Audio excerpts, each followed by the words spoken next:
button. So many buttons. So, when you're your own AV, IT producer, the Mm-hmm. talent, you got to do all the things. But I Yep. think, I don't know. Well, here we are. We're Yeah. live. Yes. Apparently, if we're not live, we're still recording Oh regardless, no, and we'll I'm, get the. I'm sure we are. I've got the note here too. So this awkward moment will live on posterity. Emblematic I love of it. what we do when we all get together and try to shoot the shit about Wisconsin politics. Yep.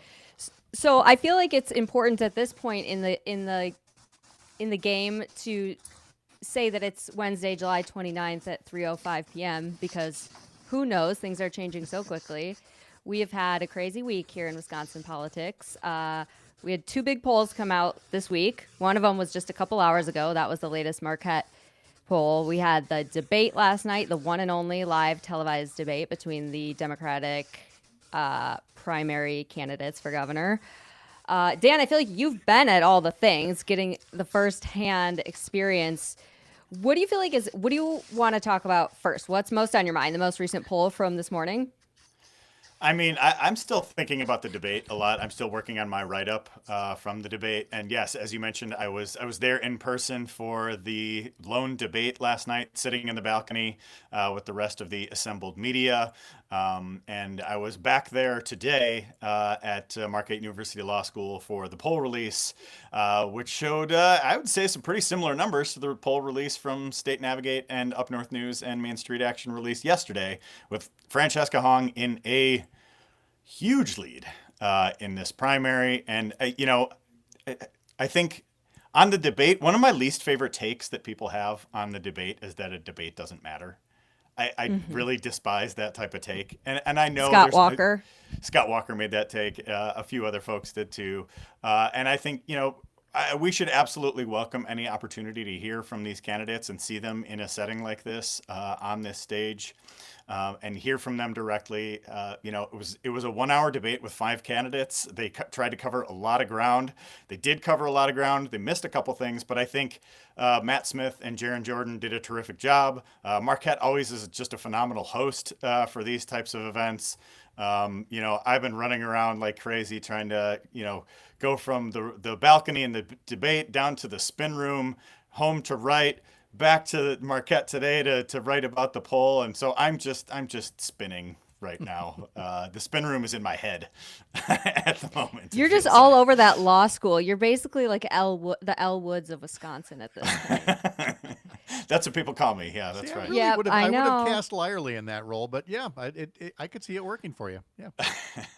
Yeah, I guess. Okay, so let's start with the debate, and then we'll get into the polls a little bit.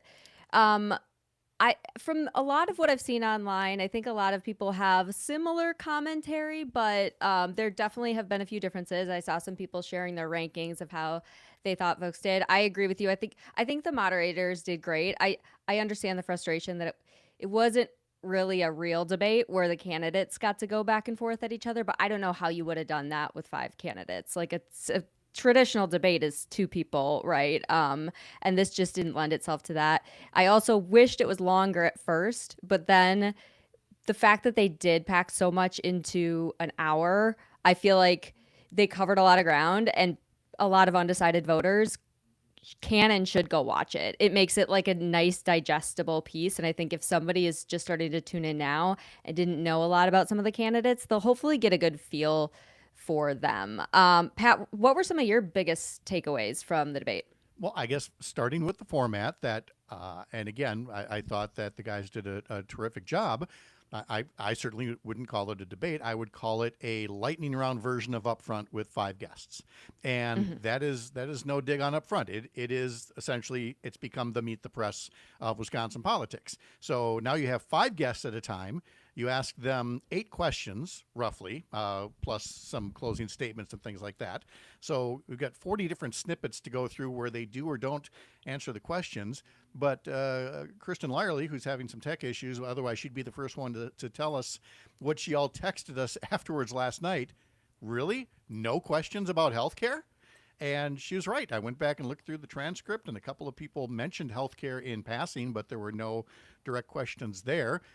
There was a couple of Madison, Milwaukee-centric questions about the police killing in Madison, the voucher school impact in Milwaukee.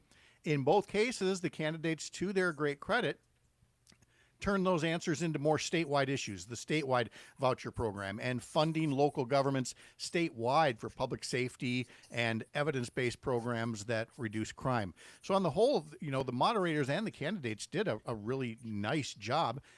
I won't call it thorough, but I will say that if anybody is not up to speed on the race and just spends 60 minutes watching that debate, I feel like they'll come away knowing that there's one or two people they would vote for.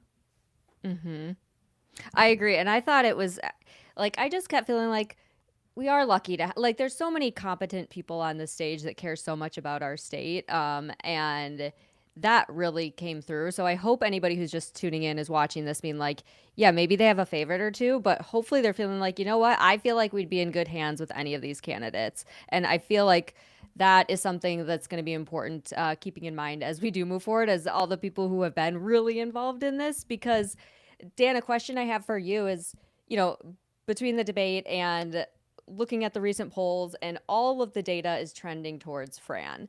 It seems sort of all but inevitable at this point that she will get the nomination, unless something else crazy happens, which it could. This has been a crazy cycle. At what point does it hurt more that some of the candidates are still trying to differentiate each other versus supporting that notion and building confidence for anybody who has maybe been hesitant because of what they've said?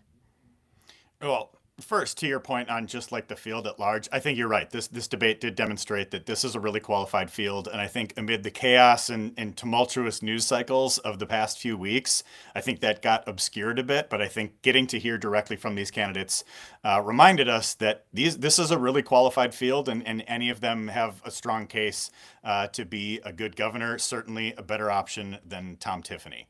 But obviously, Francesca Hong is the story right now. And as you found in the poll from Up North News and State Navigate yesterday, from the Marquette poll today, she's got a double-digit lead over every other candidate in the field. Not just a double-digit lead, it's beyond that. More than the rest of the field combined. Yeah. Exactly. Yeah. And so, I was surprised in the debate that she kind of came away unscathed.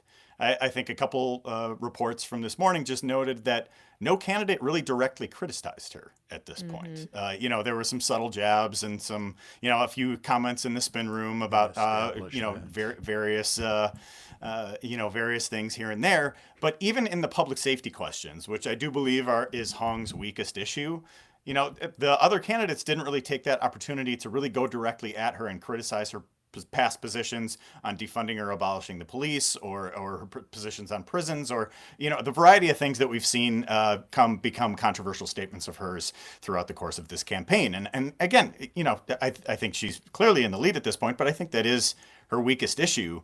But I don't think any of the candidates made any direct criticisms of her positions there, which just says to me that it's really a win by default for Francesca Hong, because she did not face that direct criticism. I feel like she faced a little bit more of that in the spin room from some of the reporters, including some of the national reporters who were there questioning her about some of those statements. We've seen some of those clips going around today. I was standing behind some of those folks as they were taking those videos.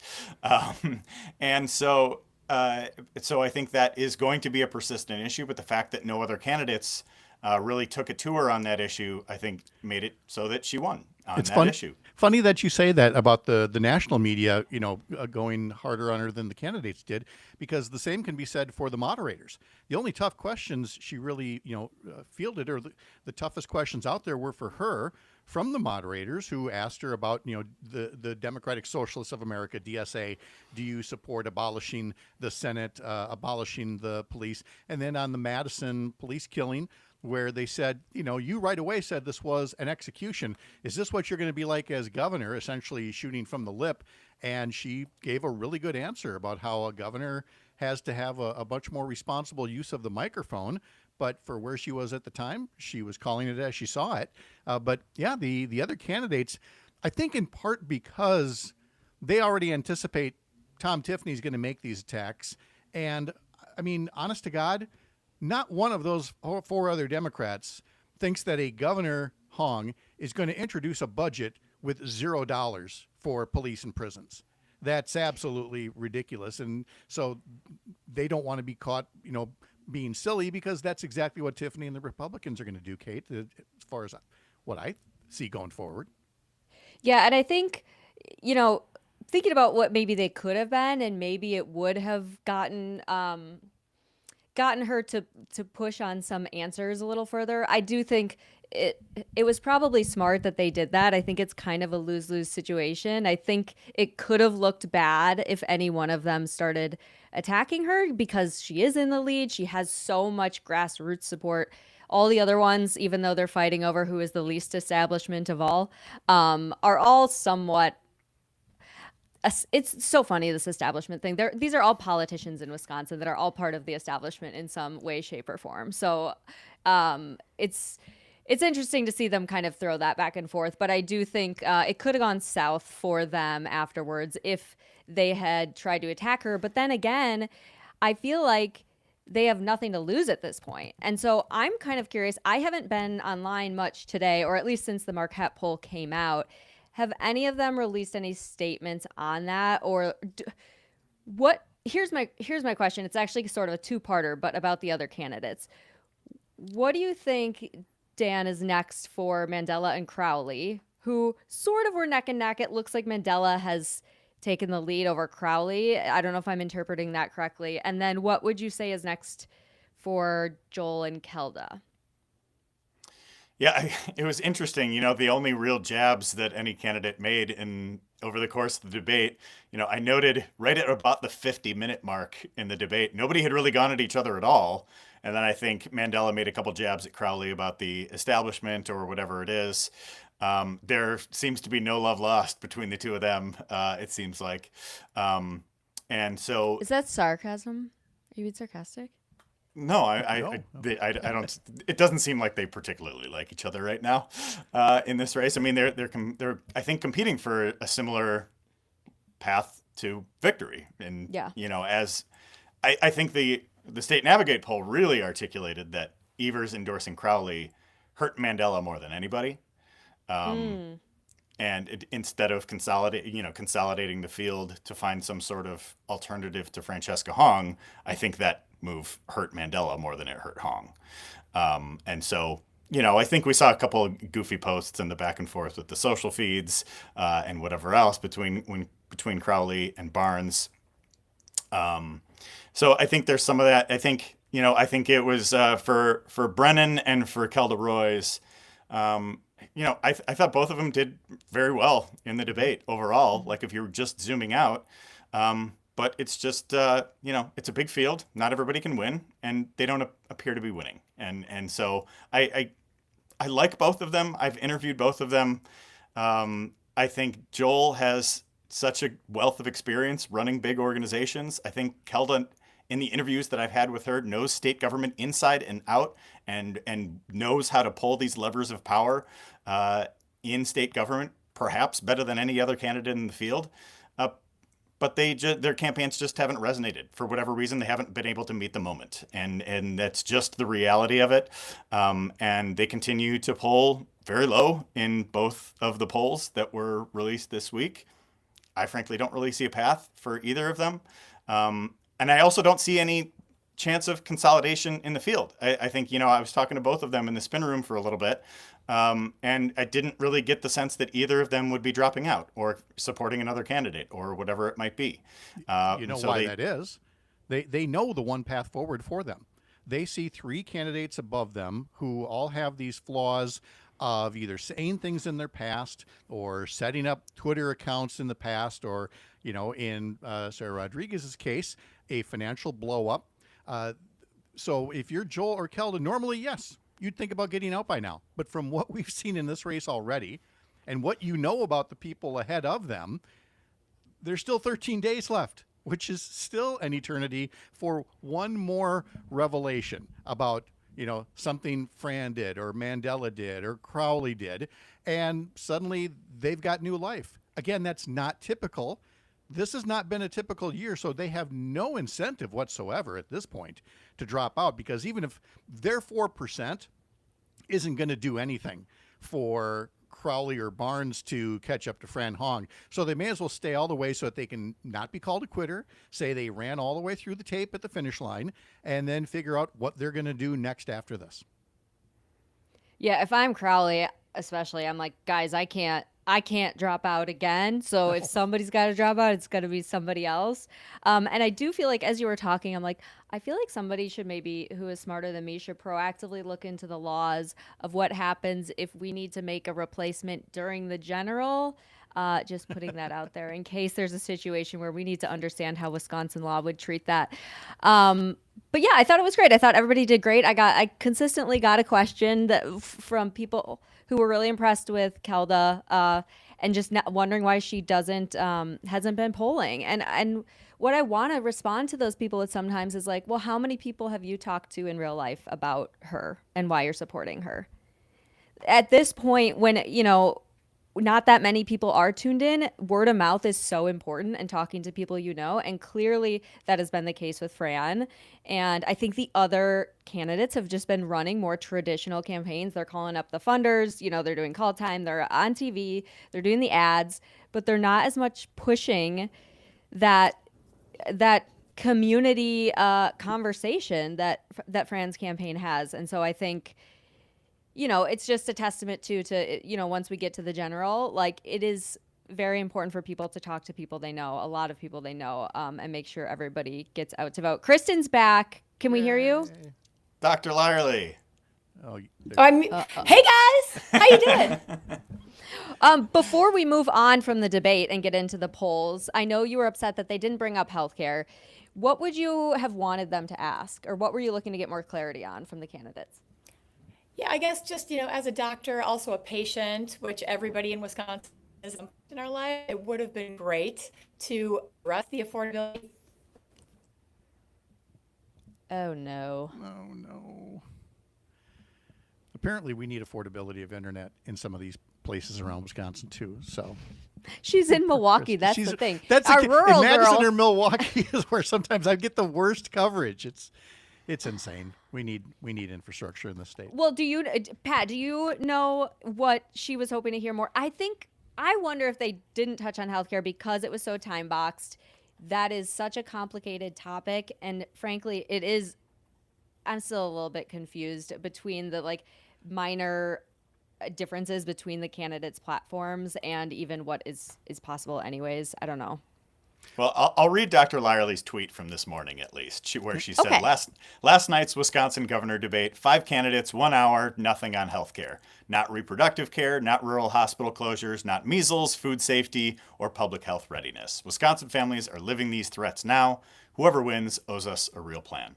It's a great point. And I think the salience of healthcare as an issue, especially now in contrast with Tom Tiffany having voted for the big ugly bill for healthcare rising as a major issue. We had that word cloud from the State Navigate poll yesterday that it identified affordability. It talked about data centers. Kind of the hidden third one there is healthcare in a lot of ways. And I thought, that to me seemed like the big miss from the debate and an issue I think we needed to be hearing more about. And so I think Dr. Lyerly is absolutely right. And when we get her back into the group chat here, eventually we'll have to give her a platform to monologue on that one. But hey, we're all trying our best here in the Wisconsin Politics group chat. We're trying something new, so some things might go wrong, some things might go differently. But hey, we're all doing our best here to bring new voices to the Wisconsin political media landscape. I know that she said one of her personal pet projects is a Substack that is a very thorough review of where each candidate stands on various healthcare issues. So I would say watch that space, the Dr. Kristen Lyerly Substack, and I'm sure we'll see something out of her that really encapsulates all of those issues that she talked about and more, because that is real life for so many Wisconsin families. Even my own, being married to a physician here who practices rural medicine and who sees the crisis up here every day firsthand. And yeah, granted, it's being made a lot worse by, the Trump administration and RFK and Dr. Oz and all the whole ship of fools that we got out there. But there are things that, a state government could be doing as well. And I want to know if the candidates are going to prioritize it or not. Yeah, I agree. And actually, I was just looking at my notes that I was like furiously taking last night during the debate. And Fran had gotten, or a couple of them had gotten a question about, you're going to need to work with the legislature and both sides of the aisle, which even if Democrats get a trifecta, not all Democrats are Fran Hong Democrats. There's still going to need to be a lot of working together to figure things out. And they had asked her, what areas can you work with the other side of the aisle on? And actually, healthcare was one of the things she mentioned there, because she has met with a lot of Republicans across the state, and presumably they are also struggling with that. And it is a priority for everybody anybody meets, regardless of party, unless you're a billionaire, I guess. I don't know any, unfortunately. Right. And to your point on the legislature too, it's just like, even if Democrats do win a majority in the assembly, I've seen it rated as a toss-up by some of the experts. It's going to be like a 1 or 2 seat Democratic majority. And by the way, spoiler alert, there's not going to be a new era in this. If Republicans hold the assembly, for example, and Democrats take the Senate, there's not going to be no gathering in the rotunda singing Kumbaya. The Republicans will take whatever Democrat wins the governor's seat and throw everything back at them. You will say, "Oh, Robin Vos isn't here, but I can still see him here someplace." That is the safest prediction that I can make. There won't be any kind of let's do something right out of the gate to show that it's a new era. Absolutely not. These communists and Marxists, no matter how reasonable the proposal may be, these communists and Marxists want to burn Wisconsin down, and we're not going to let them. And I know that's going to feed some of the cynicism about voters. It shouldn't. It should feed the desire to make sure that the Assembly, as well as the Senate, takes those people that have been in charge for 16 years and kicks them out the door. Yeah, which is a great plug, real quick before we move on to the polls, that it is very important that you vote in those down ballot races too. You will definitely have a state assembly seat on your ballot, and half of you will have a state senate on your ballot. So if you haven't voted yet, go to myvote.wi.gov. You can see where your polling place is, and you can preview your ballot and look up your candidates, because there are quite a few competitive primaries in those as well. Right. Okay. A Dan, lot here in southeastern Wisconsin too. So a lot of Yes. those, a lot of state assembly primaries in southeastern Wisconsin. So definitely pay attention to those. You've got the 3rd congressional district primary for Republican voters. They have the 7th congressional, and so there's a whole lot up and down the ballot. So yes, be prepared. Go to My Vote. Go to the What's on My Ballot tab, and go check that out too. And I want to make one more point on the debate. Okay, go ahead. Well, I wanted to talk a little bit about the spin room, because it's an odd experience to be Okay, so in, tell in the people what a spin room. spin room is.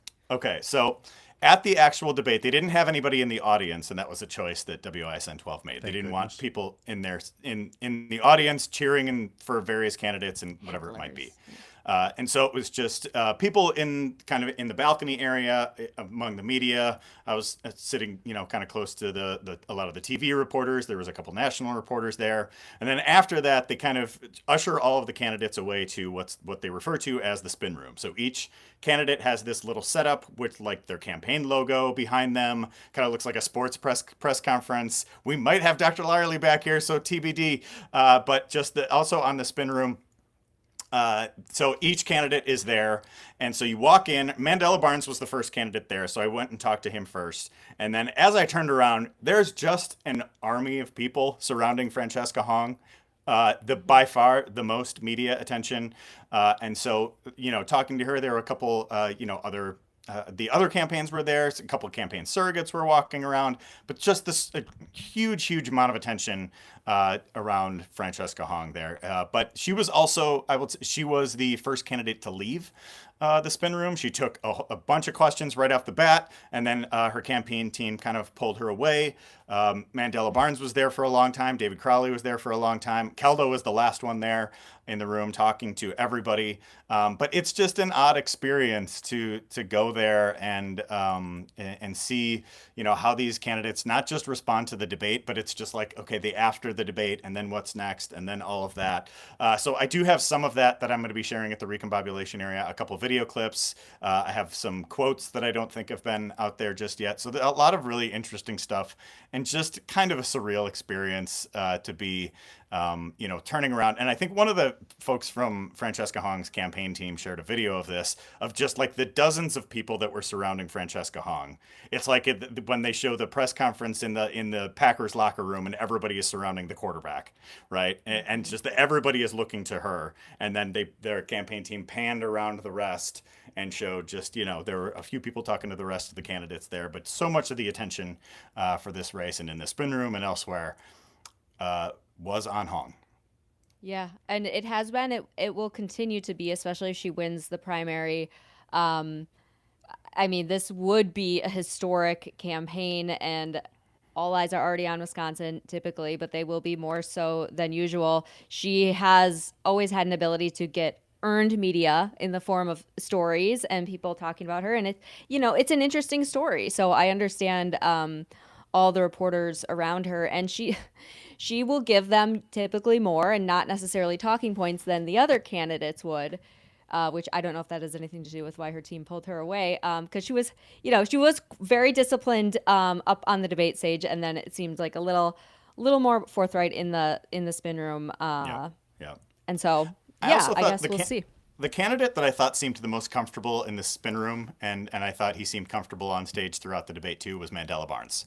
And I think it's just the experience that he has had being on a debate stage like that with Ron Johnson in a general election 4 years ago, on that same stage and in that same spin room. And I was there for those events too. He seemed much more comfortable than the other candidates in a lot of ways. Like right before the debate, there's just this odd moment where everybody's very quiet. Even Matt Smith from WISN was even joking. He's like, hey, this is the quietest 2 minutes of the campaign, right before they were about to go live. And before that, as they were setting up and getting the various setups for each different podium, Barnes was kind of cracking jokes and talking to other people on stage, and many of the other candidates were very quiet and reading their notes and very locked in, and Barnes just seemed much more comfortable overall in that type of setting, which I found interesting. And I think it was a good reminder that he was he did really well in the debates against Ron Johnson 4 years ago. Like, he was behind by 6 points and was able to close after those debates. Obviously wasn't ultimately successful in the end, but I thought he won those debates against Johnson. I thought he did pretty well last night. I agree. I remember him doing well in those debates as well. And I do still remember when somebody asked at the end of one them to say something nice about each other. And Mandela said something like, well, I think he loves his family. He's a good family man, something like that. And Ron Johnson said, well, I just don't understand why he hates America, which is just so classic Ron Johnson. I will just never forget that. But yeah, he did well. He definitely has a lot of experience and national opportunities talking to press and stuff too. So I do think I've seen a lot of growth in him from that perspective. When he's kind of under the gun, he performs really well in a situation like that. But I thought they all did really well. No, but definitely nobody flopped at all. They all seemed well prepared, and I was like having a proud mom moment for everybody. Okay. The polls. How different are the Up North News and I forget everybody else who was involved and the Marquette poll? They seemed kind of similar. And what are the learnings you guys are looking at right now? What's sticking out to you? The poll that Up North News co-sponsored along with Main Street Action, which is also part of Main Street Alliance, we co-sponsored with a pollster called State Navigate, which has worked in several states, has a little bit of Wisconsin experience, but really wanted to come in and poll in Wisconsin as well. And where Marquette is, and Dan knows the specs on that poll better than I do, but Marquette strikes me as more of your traditional telephone poll. The State Navigate one is much more of a text to internet one. where again you have a voter file. Anybody can get the voter file. It doesn't have social security numbers or who you voted for, but it does have, identifying information that you are who you say you are. You send them text, would you like to take a survey? Go to this website. Now, some people try to cheat the system and they share the link with a whole bunch of other people, which is dumb because it gets caught right away. There's all these other safeguards for that kind of polling. But I will say it's the first time that we had done something like that at Up North News. And so when the numbers came out yesterday showing, Francesca Hong, well above 40%, I was a little nervous. Not sure if the Marquette poll would show that, oh, actually the race has tightened up. But no, I mean, there's two different ways that these polls operate. The first round is who do you favor? And then a whole lot of people say, I don't know. And then you say to the I don't know people, well, if you had to lean one way or another, how would that go? And in the Up North News State Navigate poll, it went from, Hong getting 42%. And then when you push those people, who are you leaning, it went to 44%. That's pretty big news. Now, Marquette started at 38% for Hong, so I was getting a little nervous there. But when you push the undecideds there, her number grew to 46%. And there were a lot of comparables, not necessarily for David Crowley, but pretty comparable for the other candidates that were in there. So, Dan, two very different types of polls, but I was pleasantly surprised to see that there wasn't a monstrous difference between the two. Yeah, a lot of similarities between the polls. I think, if anything, the Marquette poll had a little bit stronger numbers for Mandela Barnes overall, especially compared to David Crowley. But overall, very similar results. And yeah, State Navigate, terrific polling outfit there. I have used their data and Chaz Nuttycomb's data for what I refer to as my crazy legislature preview that I do every fall election cycle.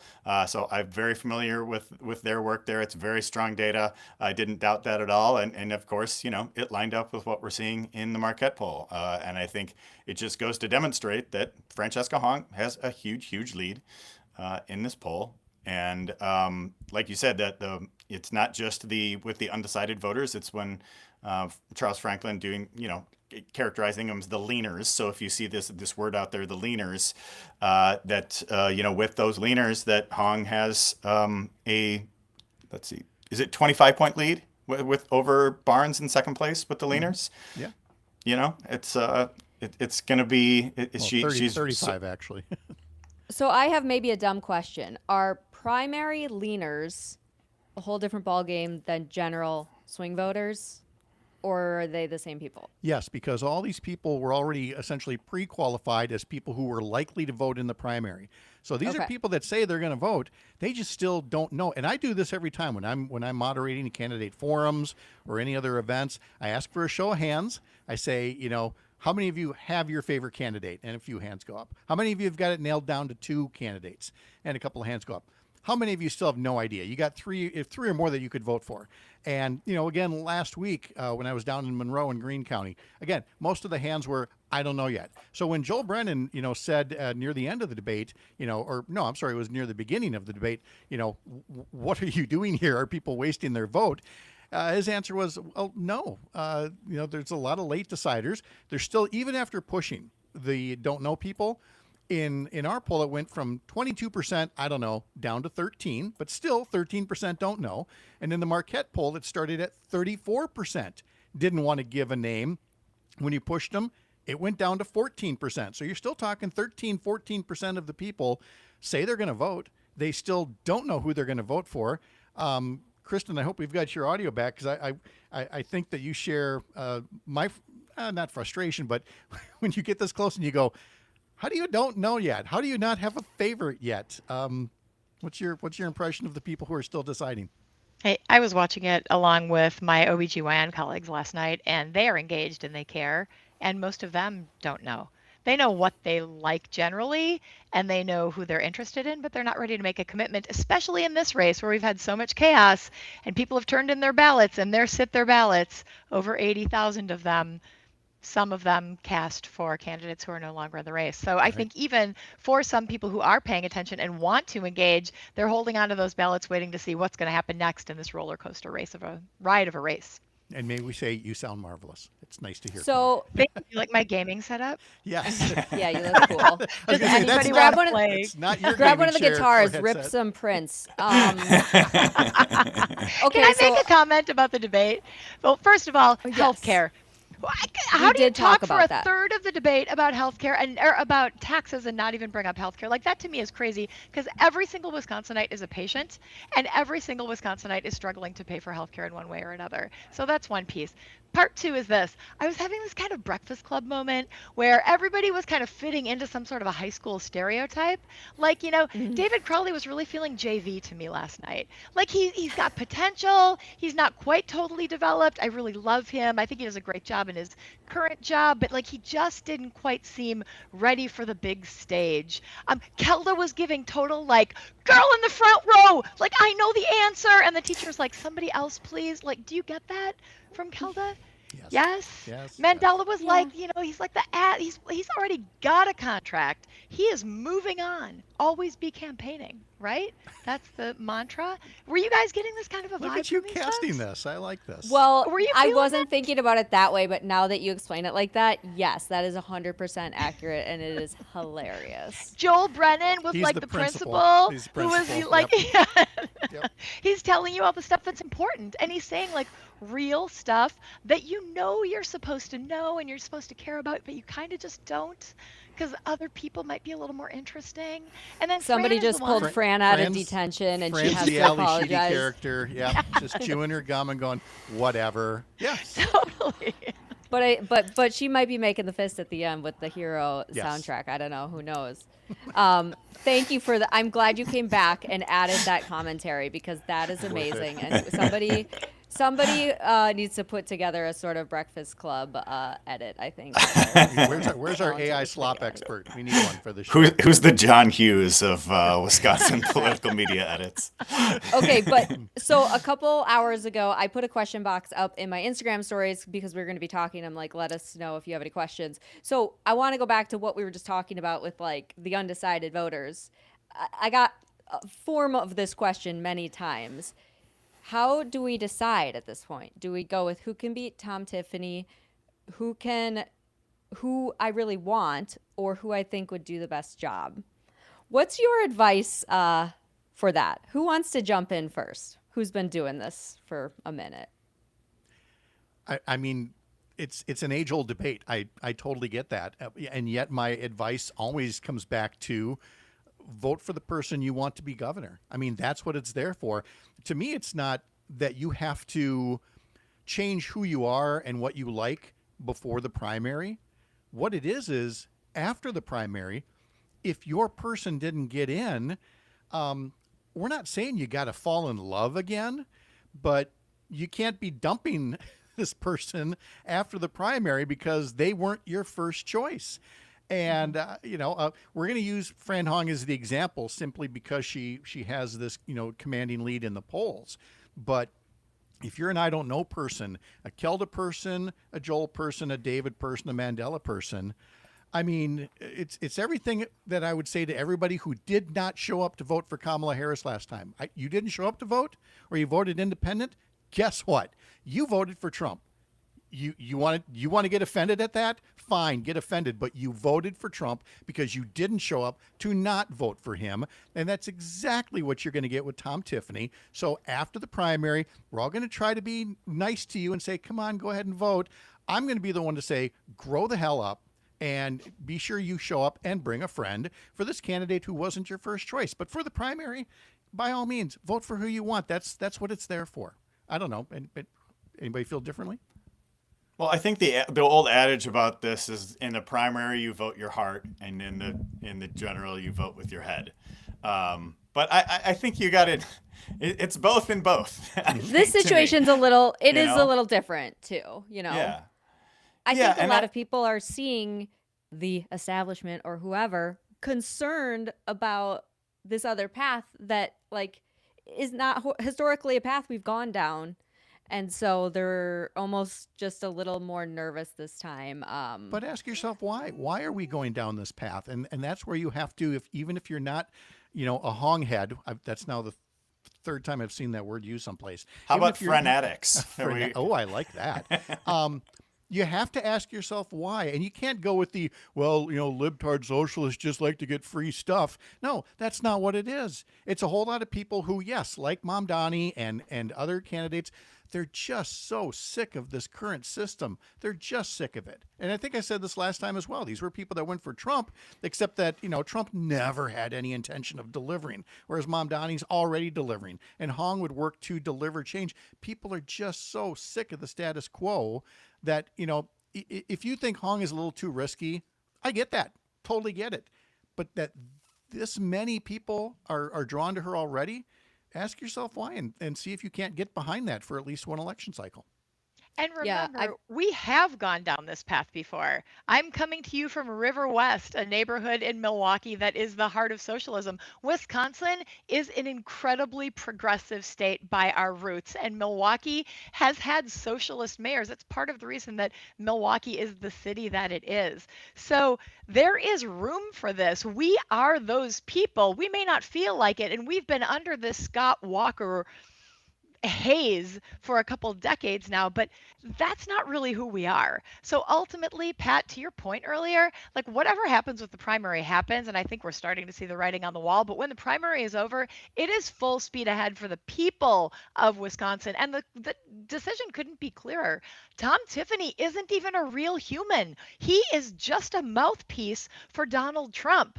Fran is a real person who has been living and breathing real Wisconsinites experiences from the very beginning. Look back at the stuff from the beginning of her campaign. I interviewed her right after she entered the race. We called it the wild card. She talked freely and she continues to speak freely. She hasn't changed her rhetoric. She's maybe toned it down a little bit. She's like softened it a little bit, but I don't think anything about Fran has changed. She could absolutely do this job if we give her the chance. Oh, no, Kate, we've entered a What? minefield because I interviewed What? Fran yesterday.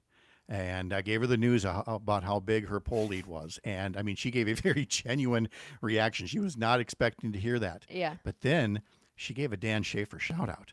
She said, from the time I was given this wild card label, and now I hear Kristen referring to her as the wild card, I think we might have started some beef here between Kristen and Dan, who used wild card first, describing Francesca Hong.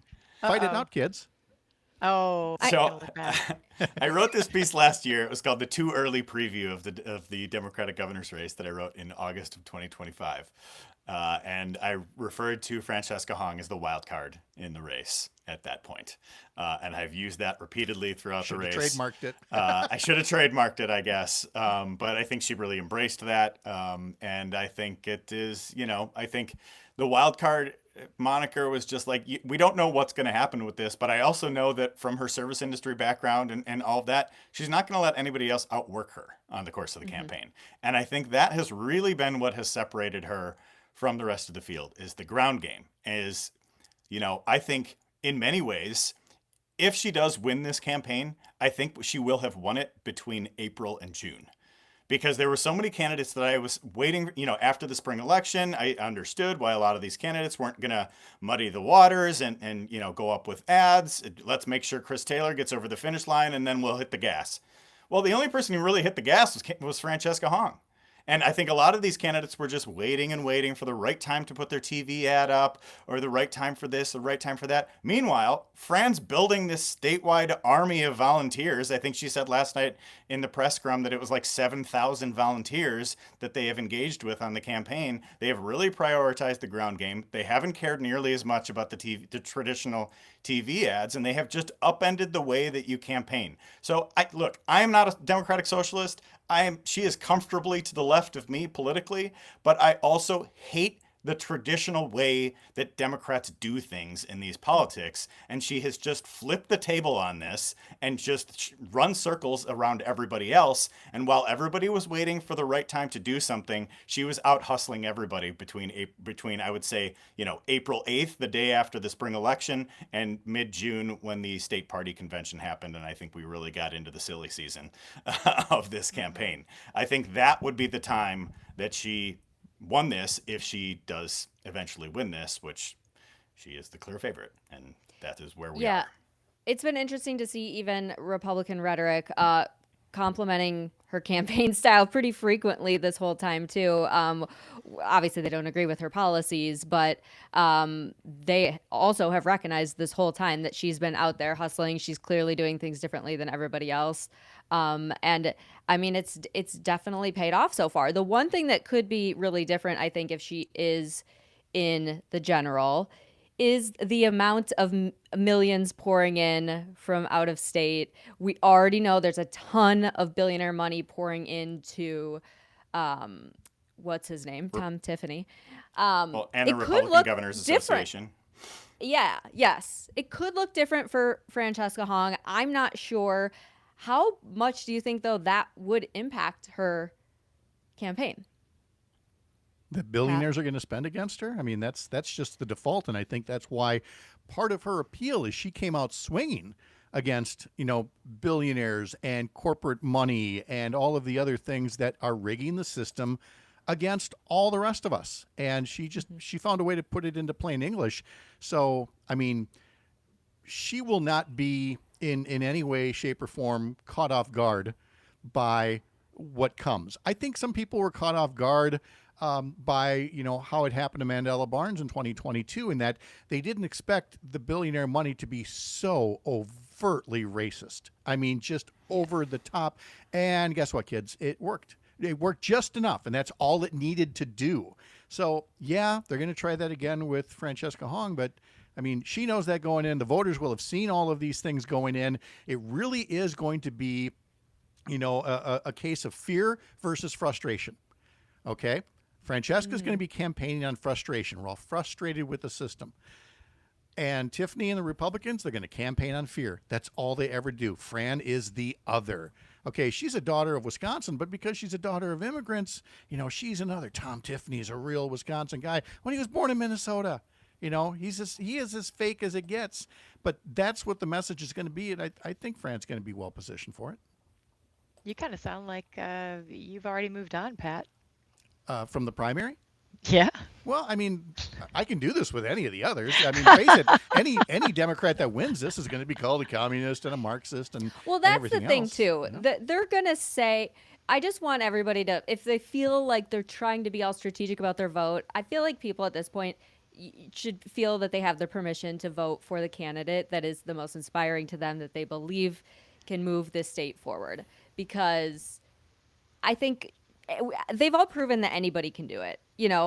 She definitely was a wild card in the beginning, but hopefully she has proved to everybody by this point that she's not fucking around, and anybody could easily, maybe not easily, anybody could beat Tom Tiffany. And here in Wisconsin, it's going to be close either way. This is, everybody soak up the polls now, because they actually mean something now. When we move to the general, I fear the meaning of the polls matters much less. Is that correct?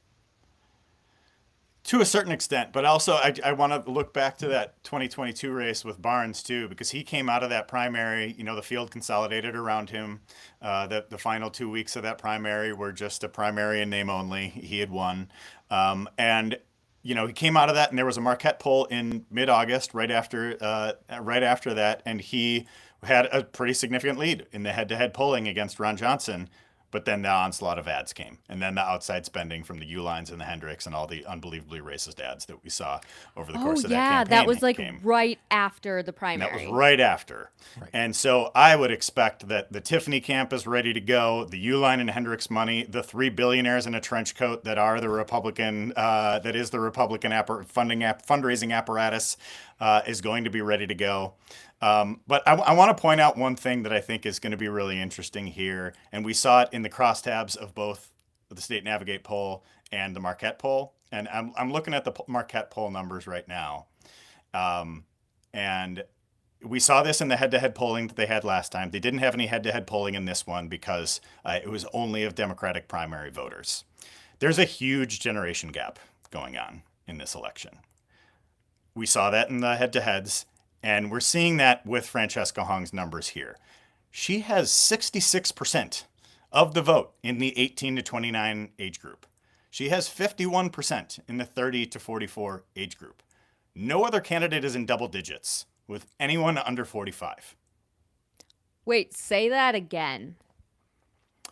Just the last So part. No, just the last part. Just for So emphasis, because that's really crazy that there is what, no other candidate in the primary field, not Mandela Barnes, not Joel Brennan, not David Crowley, not Kelda Royce. None of them are even in double digits in the 18 to 29-year-old age group or the 30 to 44-year-old age group. What about the older than 44-year-old age group? Because Oh, those are the people I worry about, because they may not be answering their phones and doing these polls, but I can tell you they get out and vote, and they're my They neighbors. vote. They are. and they what- got what- that TV on all the time for background noise. We do know that. So they're they've seeing all those seen every commercials. one of the Tiffany ads, and yep, John Erpenbach. So- Again, love to talk about the little old ladies who got nothing better to do than go down and vote. So in the 60 plus age group, Francesca Hong is not leading among the primary field, even as she has this commanding lead overall. So in the 60 plus age group, Mandela Barnes is 24, Hong 14, Crowley 9, Royce 5, Brennan 3, with 46% undecided. This is before the push, the leaners. So part of the everybody poll. call So- your parents and your grandparents, I guess. Make sure Kate, they you see first. if they need some help. Yeah, and I will. I I'm gonna think call my grandpa. you know, I did that podcast with Chaz Nuttycombe from State Navigate yesterday. He thinks the primary is over. Franklin cautioned a little bit against that because of the undecided. It's in the 60 plus age group. Because I think in terms of just like sample size, that might be the largest age group in Wisconsin. We have an aging population in this state. This is a group that votes more reliably than the 18 to 29-year-olds by far. So I think, you know, obviously Hong has a huge lead, but if there is a path for another candidate, that's the path with moderate voters who are over 60.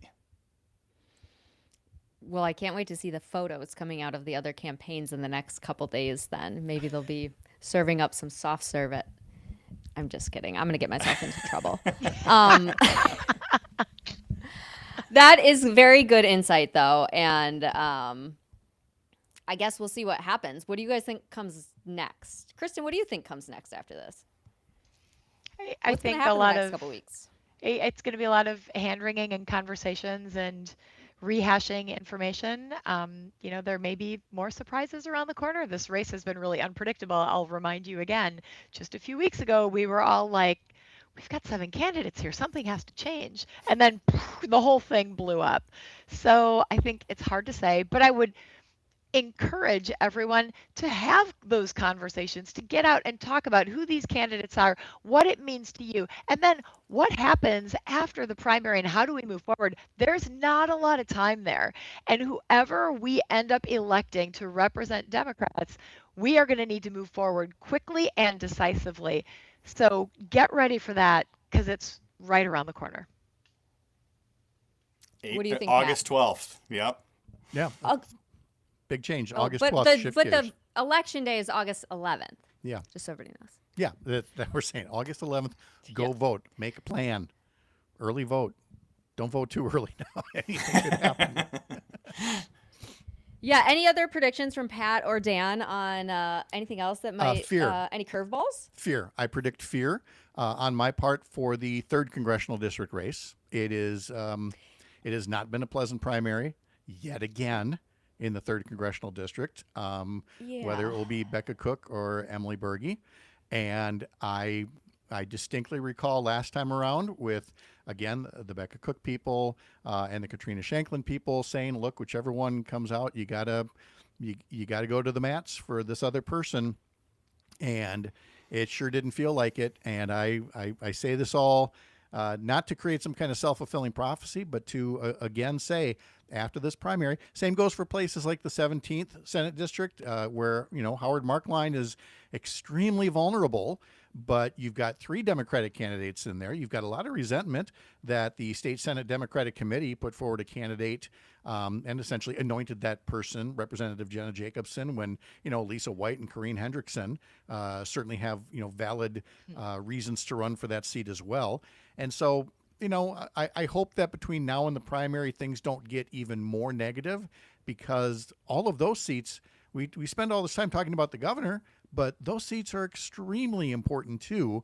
And people are going to need to come together when this is all done, and not just grudgingly so, but to say, all right, you got to put that behind you. Game on. There's a binary choice here. It's this person or it's the Republican, and it shouldn't be that difficult. Pat, Yeah, I have a question for you since I was in Eau Claire over the weekend at with that event with Ben Wickler. Right. So there were a lot of Emily Berge signs around Eau Claire and all of that. But I was thinking about this race, and one of the complaints that folks had in previous election cycles in those third congressional district races was the lack of national support. Right. I think we saw it most starkly in 2022 when Van Orden first won in that race against Brad Pfaff. The national Dems were nowhere to be found. They race. were in the beginning, and then as they always do, because they did the same thing with me back in 2012, when they feel like the money's starting to run out, so we got to consolidate and we got to cut some people loose. They cut some people loose. They cut Brad Pfaff loose. And then you saw the ultimate margin was, I don't remember what it was now, but it was stupidly close. And who knows what could have happened if the national groups hadn't pulled out the way that they did. And yeah, that same thing may have happened to Becca Cook 2 years ago. This time around, again, I feel like the DCCC and other organizations will stick with the nominee, whoever it is. But that also feels like Lucy and holding the football for Charlie Brown. So I'm not going to bet the farm on it. But it seems like, okay, I guess I don't understand this, because it seems like people were upset that the national groups didn't get involved then. They got involved with Cook from the jump this time, and people seem to be still upset about that. Well, they're upset about that because they feel it's putting their thumb on the scale. And Because they don't. I get that. Yeah, but we've talked about where the national group should be, just like the state party. Where should they Yeah. be right now? Not anointing somebody, but Yeah. they should be going after Tom Tiffany and Derek Van Orden relentlessly. They should be waking up every day just dreading turning on the TV for what's going to be said about them. And instead, they're out there pushing a candidate in the primaries and then probably pulling out too soon after the general. So yeah, the problem with these party groups, state party, national party, is essentially they don't know their place. Your place is to pummel the Republican before the primary, and then whoever the nominee is, get fully behind them afterwards. I don't know why that's so hard.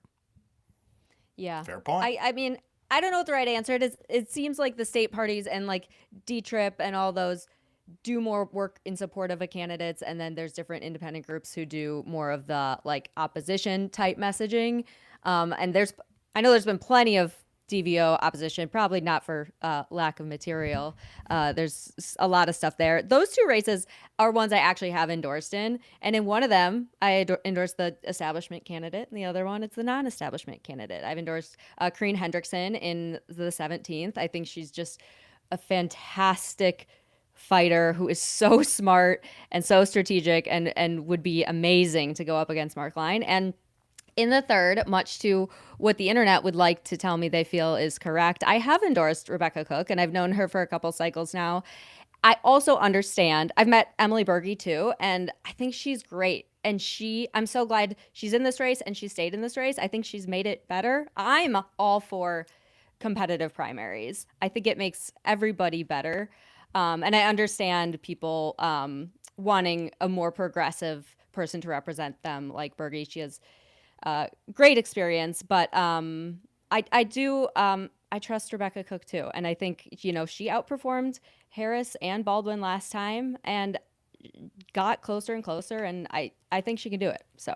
Yeah, and that's For all what I'm it's saying worth. is that either one of these candidates would be so much better, and we just need the people who are on the losing end of this particular primary battle to try to get it behind you as quick as you can, and not worry about what's in the past. For example, in the comments section, Kirby Dog 13 says justice for Pat and Brad. Well, thank you, but our races are over. It is what it is. We've got to move on. We've got to move forward. Kirby Dog 13. Is that my mom? And is anybody else saying anything? I didn't know we were getting live comments. Oh yeah, Jim in Appleton says hi, Kristen. So Oh, hey, one, Jim. one of the radio show listeners. Oh yeah, Is we've got my a busy dad one. there? What's his screen name? I don't know. Oh, okay. I don't know. You guys, Probably can I like just biker mention- dad 47. I'm just realizing that we have access to the chat right now. So Sorry, everyone. Ben Oh, we'll- Wickler we'll is do more. doing this giant book tour, and he is like Wisconsin's biggest cheerleader. And his entire point, this whole book that he's written, everything he's doing with civic media and all of these appearances he's making all across the country are all about one thing: coming together and reclaiming our state, reclaiming our country for Americans, for Wisconsinites. And Pat, it's what you said earlier. We have to put our divisions aside, regardless of who we're supporting, and we have to unify. And if we don't do that, we lose it all. So ultimately, if we take nothing else out of this time we spent together today, we're all on the same team. Let's fucking do this, right? Amen. Goddamn right. Let's go. Yes, and we will all be on the same team. But yeah, for the next couple weeks, it might still be a little interesting. Dan will Weiss be. would have That's really why we're loved here. this cycle. Mm-hmm. Any closing thoughts? I'm sure we'll regroup again next week, a week out from the election. But any What are we going to thoughts talk until then? about? There always seems to be something, and that's why, folks got to go over to Up North News. They got to go to the recombobulation area. They got to go to Motherhood for Good. They got to go to Dr. Kristen Lyerly on all of the platforms. She's on platforms that haven't been invented yet, for God's sakes. Even and LinkedIn. I know, and I'm glad that we managed to get these four media forces together, even LinkedIn.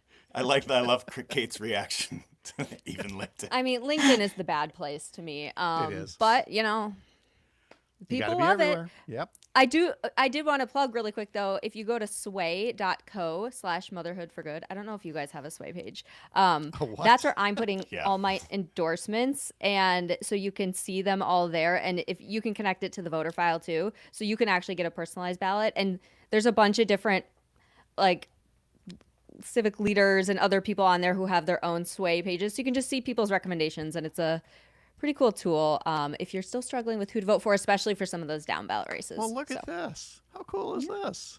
Wow. I know. I learned stuff. It's super cool. The people who built it are awesome. They're actually like tech people who really care about politics as opposed to the other way around. Because when I first came into this, I'm like, why do the tech options kind of suck? So I think this is a cool tool that hopefully makes it easier for people. But back. do your own research as well. I'm going to go back and listen to my Unless 8-track player. Old You're tech. looking for medical information, then don't do your own research. Yes, please don't use Dr. Google. No. And for the people who have done so much research with this race, just go with your gut. But vote. Yes, definitely vote. Polls don't vote, people vote. That was right. Charles Franklin's closing message at the. It always is in his final, pre-election poll. Polls don't vote, people vote, and he's like, don't let me tell you who to vote for. Look inside your heart. That's what he said. my I God. loved that message. Did he say who he's voting for? Do we know who he's voting for? No, he would never. No. He would never. Never. But do make a plan because it's confusing. And you want to make sure you have the right documentation, you know what the hours are, all of those things. Get And that ready. you're voting in the right party. You can only vote in one party's primary, which I know for some people it sucks. Like here in Chippewa County, it's the Republican primary that determines who's the sheriff. And there's people that really want us to have a say in that. And they almost like ask permission. And I'm like, go ahead. Don't worry, the Democratic nominee for governor will be fine no matter what. If you feel like you got to vote in that Republican primary so you know who your sheriff is, then go do it. But you got to have a plan and you got to follow the rules so that your vote counts. And if you have made a bet on any of these candidates on any of the betting What are you platforms, doing? technically you can't vote for them also. By I'm the just way- saying legally. And Fran is running away with it on Poly Market in Calshie. She's in the Oh my God, here 90th comes. I shouldn't have opened that She can of worms. should We not got have. Lyerly She over here. is- She is. Do I'm we just need to ask saying, her if it's a she's made prediction any bets market. on Next it? week She's we're going to pretty see much a little Kelsey's Kelsey patch on her spokesperson. shirt like she's sponsored Yeah. by. Google just brings it right up for me. I type in a P and it just opens it all up for me. Polymarket. Yikes. Okay, well, this has been fun group chat. I hope Steve Scafidi liked this one. We wish him well you? for sure. That's nice We of sure, you. we're sending our Well, thoughts and prayers to Steve. him as we get through, as he sees the primary results. But He could maybe we join can us. invite him on. We're all Yeah. clamoring Been doing we're all influencer. clamoring to hear from the Nikki Haley, Josh Schumann voters to see what's going to happen in this election. Well, this has been Yeah. fun. Thank you for joining us, everyone, and we'll talk to you next week.